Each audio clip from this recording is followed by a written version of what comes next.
تعارف بھی کروائیں, اپنا تعارف بھی کروائیں.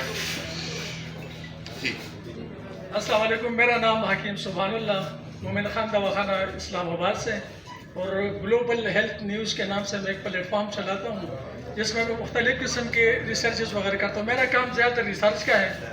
ویسے تو میں فاضل طب الجراحت بھی ہوں, فاضل طب نبی صلی اللہ علیہ وسلم بھی ہوں, فاضل نظر مفرد اعضاء بھی ہوں, لیکن میرا کام تھوڑا سا الگ قسم کا ہے. میں یہ مائنڈ سائنسز پہ اور لیٹسٹ جو میڈیکل ریسرچ ہوتی ہے میں زیادہ تر اس پہ کام کرتا ہوں.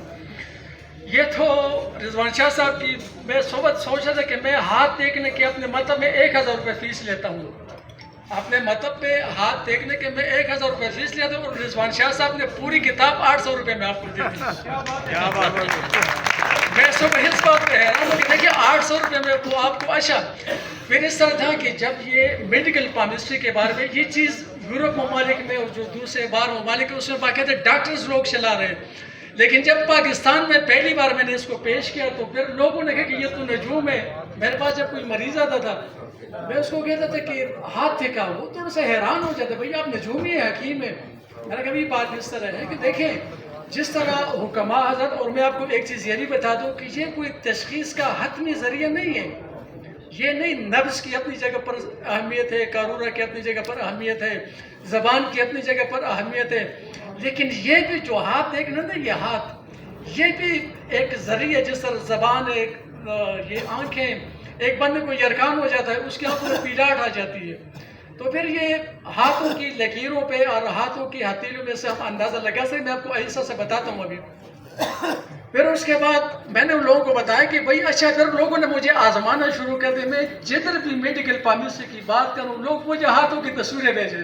بھائی علم کو جانچنے کا, علم کو سچا یا جھوٹا ثابت کرنے کا یہ طریقہ نہیں ہے کہ آپ نے کہ بھائی حکیم سبحان نے اگر میرا ہاتھ پڑھ کر بتا دیا تو میڈیکل پامسٹری ہے, ورنہ یہ نہیں ہے. بھائی میڈیکل پامسٹری آپ اس طرح کریں, آپ کتاب پڑھیں, آپ اس کو سیکھیں, آپ اس کو اپنے مریضوں پہ اپلائی کریں. سب سے پہلے اپنے ہاتھ پہ دیکھیں, اپنے ہاتھ سے, کیونکہ مریض کو تو آپ کو پتہ نہیں. سب سے پہلے اپنا ہاتھ دے کے اس کتاب کو سامنے رکھیں کہ یہ کتاب جو آپ کو بتا رہے وہ چیزیں آپ کے اپنے ضمیر میں ہے, آپ کے جسم میں ہے یا نہیں ہے, آپ کو خود پتہ چل جائے گا. اس کے بعد پھر اس میں جتنا آپ اس میں ہاتھوں کو دیکھیں گے. اچھا کچھ لوگ پھر وہ کہتے ہیں, بعضوں کا تصویر بھیجتے ہیں نا کہ اس طرح یہ کوئی لکیر اس طرح کرتے ہیں, اس کو ملا لیتے ہیں. یہ وہ چیز نہیں ہے. اس کا میں آپ کو بتاتا ہوں کہ ہاتھ اگر آپ نے دیکھنا ہے میڈیکل پامسٹری کے حساب سے تو کس طریقے سے آپ دیکھیں. سب سے پہلے ہاتھوں کی اقسام ہوتی ہے, ہاتھوں کی قسمیں ہوتی ہے. فلسفیانہ ہاتھ, مربع ہاتھ. کسی ہاتھ کو جب آپ دیکھیں گے تو آپ کو لگے گا کہ یہ بالکل مربع ہے, کوئی مختلف قسم کے. پھر ان کے نفسیاتی کچھ ہوتے ہیں, کچھ چیزیں. مطلب آپ کے پاس مریض آ گیا, آپ کے پاس مریض آ گیا, آپ نے سب سے پہلے آپ کی نظر اس کے ہاتھ پہ پڑ گئی, آپ کو اندازہ ہو گیا 25% آپ کو پتہ چلے کہ یہ بندہ کس کیٹیگری کا ہے, میں نے اس کو کس طرح ڈیل کرنا ہے. کتاب میں لکھا ہوا ہے. اس کے بعد پھر اس میں دیکھتے ہیں کہ ہاتھوں کی شکل سے آپ کو اندازہ ہو جاتا ہے. پھر اس کے بعد پھر آپ دیکھیں گے کہ اس کے ہاتھوں کی رنگت کیسی ہے. آپ اگر سرخ رنگت ہے اس میں, مطلب آپ سمجھ لیں کہ ہاتھ اس کے سرخ ہیں, بھائی یہ بندہ چھوٹی چھوٹی باتوں پہ اس کو غصہ آ جاتا ہے, اس کا بلڈ پریشر ہائی ہو جاتا ہے, یعنی اس میں وہ چیزیں ہوتی ہیں نا باقی جب اس میں. پھر اگر پیلا ہاتھ ہے اس کی بھی خصوصیات لکھی ہوئی کہ اس میں کیا ہوتا ہے. پھر اگر سفید ہاتھ ہے تو اس میں کیا ہے. اس کے بعد پھر آپ نے اس کی انگلیاں دیکھنی ہے. یہ ہاتھ کی انگلیاں اور یہ ہتھیلی, ان کا درمیان میں تناسب ہونا چاہیے کہ ہماری انگلی اور ہتھیلی کا جو ہے, اس کتاب میں آپ کو یہ مل کہ میں آپ کو موٹے موٹے پوائنٹس بتا رہا ہوں, ایک تناسب ہوتا ہے. آپ نے جانوروں کے پنجوں کو آپ دیکھیں تو جانوروں کے پنجوں میں انگلیاں چھوٹی ہوتی ہے, یہ ہتھیلی لمبی ہوتی ہے. آپ یاد رکھیں, آپ ٹرائی کر کے دیکھ لیں کہ جس بندے کی انگلیاں چھوٹی ہوں گی اور یہ ہتھیلی بڑی ہوگی اس میں جانوروں والی خصوصیات ہوں گی. سر یہ آپ ٹرائی کر کے دیکھ لیں.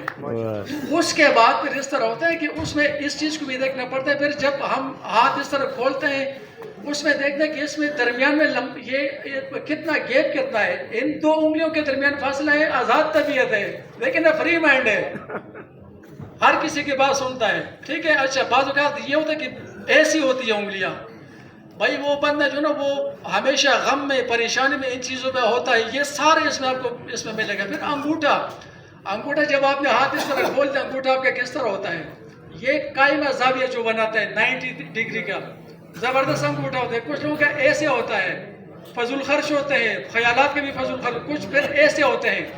ایسے بندے جو نا یہ جادو جنات والے توہم پرست، اور مطلب یہ جتنا یہ انگوٹھا آپ کا ایسے ہوگا، جتنا یہ مضبوط ہوگا، آپ کی قوت ارادی مضبوط، یہ کتاب میں آپ کو ساری چیزیں انشاءاللہ نظر آئے گی۔ پھر یہ انگلیوں کی لمبائی، یہ انگوٹھے کی انگلی، یہ کلمے والی انگلی ہے، لمبی ہے تو کیا فائدہ ہے، کہاں تک ہونی چاہیے، انگوٹھا کتنا ہونا چاہیے، یہ انگلی لمبی ہے تو کیا ہے، پھر یہ والی انگلی لمبی ہے چھوٹی تو اس کا کیا ہے، درمیان میں ڈگری کتنی ہے، پھر اس کے بعد لکیروں کی بات آ جاتی ہے۔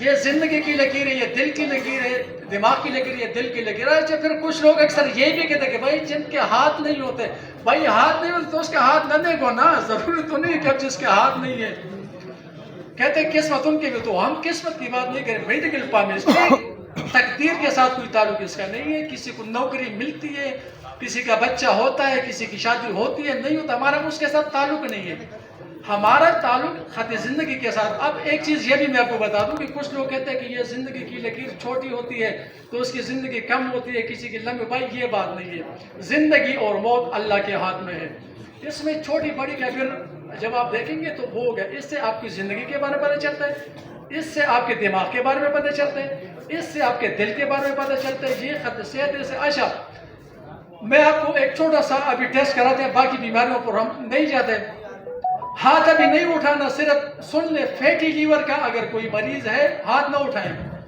فیٹی لیور کا اگر کوئی مریض اس پروگرام میں بیٹھا ہوا ہے جس کا کنفرم فیٹی لیور ہے، کہ جس کا آپ نے الٹرا ساؤنڈ کرایا ہے، تو میں ادھر منہ کرتا ہوں، وہ مریض 2-3 مریض دیکھ لے فیٹی لیور والے، ان کے ساتھ 4-5 اور صحیح بندے کھڑے کر دیں، میں آپ کو ہاتھ دے کر فیٹی لیور کا مریض الگ کر دیتا ہوں۔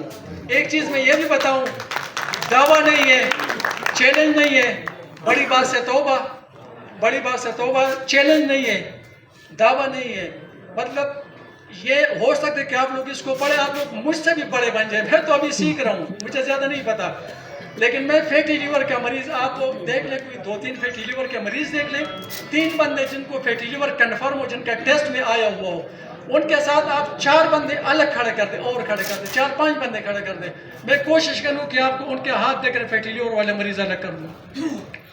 بہرحال دوبارہ بتا دوں، دعویٰ نہیں ہے، چیلنج نہیں ہے، غلطی مجھ سے ہو سکتی ہے، اور یہ کوئی تشخیص کا حتمی ذریعہ نہیں، لیکن میں آپ کو بتا دوں کہ یہ جب آپ انشاءاللہ شروع کریں گے، اللہ کی قسم آپ کو اتنا مزہ آئے گا، آپ کو اتنا مزہ آئے گا، نبض کی اہمیت سے انکار نہیں کرتا، لیکن نبض سیکھنا، یہ جتنے بھی سارے سینئر بیٹھے ہوئے ہیں ان سے پوچھیں کہ نبض سیکھنا کتنا مشکل ہوتا ہے نا، یہ چیز آپ کو مہینے 2 مہینے میں کم از کم، اگر اس سے بہتر نہیں میں تو کم از کم اس کے ٹکر کا تو تھوڑا بہت بنا سکتی ہے نا، ٹکر کا، میں دوسرے الفاظ میں نہیں، طب کی اور طبیب کی ترقی کے لیے، تو یہ جو کاوش ہے یہ طب اور طبیب کی ترقی کے لیے، برائے مہربانی آپ یہ کتاب کو جب پڑھیں گے، اس میں کوئی سوال ہوگا، میرا موبائل نمبر لکھا ہوا ہے، میرے ساتھ کال پہ ڈسکس کریں، میری حوصلہ افزائی کریں گے، میری حوصلہ شکنی نہیں کریں گے، مجھے امید ہے انشاءاللہ۔ تو فیٹی لیور والے اگر کوئی ہے